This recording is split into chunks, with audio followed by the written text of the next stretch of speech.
Hello folks and welcome back to the channel. In this video we're going to talk about my final verdict on whether you should buy an RTX 4090.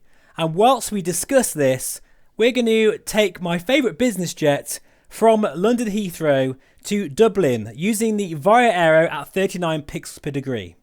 Now I think most of you are going to want to listen to what I'm going to say here, but first a quick word from our sponsor.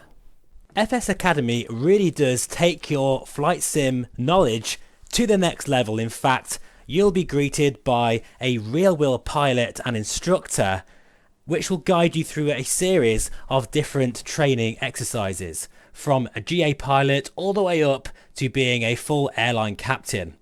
In these tutorials, you'll get real bespoke sort of instructions, and it will really feel like the pilot is right there beside you. You'll be surprised how much knowledge you'll pick up, even if you're a seasoned veteran like me, or if you're just starting out. There is definitely a training package for you. I'll have links in the description below where you can find FS Academy, and I highly recommend that you give it a go, and it's why they are sponsoring this video. This channel started about 3 years ago, and I was running an 8600K with a 1070 with an Oculus CV1, then a Rift S and a Reverb G1, and I friggin' loved VR. Then I changed to a 10900K running a 3090, and guess what? I loved flying in VR. And now of course, since trying out the 13900K RTX 4090, which by the way is the biggest jump I've ever seen, I'm still loving VR. My point is, folks, is no matter what system you have, what VR headset you have, that's all that matters, is that you're flying and using VR. And you're going to absolutely love Microsoft Flight Simulator because it's so scalable, as well as many other sims. You do not have to buy a 4090 and a Varjo Aero to enjoy flying in VR. And I want you to know this, and I've said this many times on the channel, and I think I still need to keep saying it, because even though I am showing what the pinnacle of hardware can achieve, I also have a Quest 2 and love using it. So for you guys out there that feel compelled or pressured to buy the latest and greatest, probably because you see me just so amazed by it, please don't feel you have to have that amount of spare income to enjoy VR at its best. And that is why I've decided to keep my 10900K machine and run a 3070 so that I've got two different systems to compare. With that being said, folks, now let me talk about the RTX 4090. Finally, since being a kid enjoying flight simulation, I've never had a time until now where I never have to worry about settings. It's incredible. I can now jump into my sim, and if I even want to, crank everything to ultra and enjoy the most high resolution, high fidelity flight simulation experience in VR that I've ever seen. The RTX 4090 means I don't need motion reprojection. I don't need the OpenXR toolkit. I don't need to scour the forums for every tweak and setting and tip.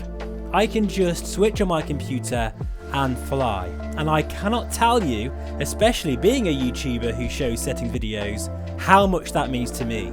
I can finally set ambient occlusion, the clouds, light shafts, all those incredible features to ultra whilst enjoying the full pixel count of the Varjo Aero. And as you can see here, it looks absolutely stunning in VR. Not to mention the fact I'm getting between 100 and 200% better performance. I also have noticed that my eyes are so much happier because I'm not down at 30 frames per second. I'm enjoying 60, 70 frames per second in TAA mode because I no longer need DLSS. Again, if these things are important to you and you can afford a 4090, then go ahead. You're going to have the most amazing VR experience. It's going to blow your socks off. And also a little tip for you guys. I think personally that even though I got a 13900K now, I would get similar performance even with my 10900K since Microsoft Flight Simulator is using that GPU a lot more than the processor. I have noticed, however, in different applications that the 13th generation is an absolute powerhouse, but in terms of Microsoft Flight Simulator, well, to be honest, it's still very much single core dependent, and you're not going to gain a huge amount. So anyway, I hope that this video has been of some use to you. The 4090 is the VR Slayer, the card that is going to bring us 90 frames per second in VR, or at least very close to it. And it's worth mentioning that you do not need 90 frames per second whilst flying. I think even 35 frames per second is doable in most cases. But we have motion prediction coming as well for the Varjo. DLSS 3 could make its way over to VR.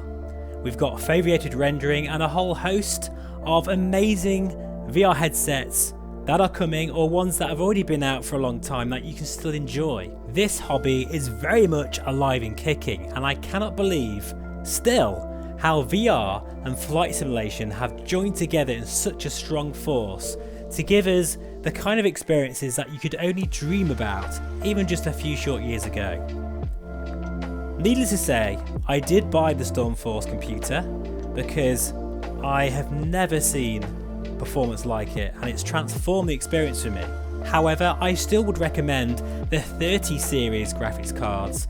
They still pack a punch, and particularly the 3070 Ti, I feel is the best bang for your buck right now. Please do let me know in the comments what are your thoughts on all this, and I hope this video hasn't made you more confused. Thank you so much for watching. As always, I do really appreciate it. Feel free to subscribe, and I'll see you again very soon. Bye bye for now.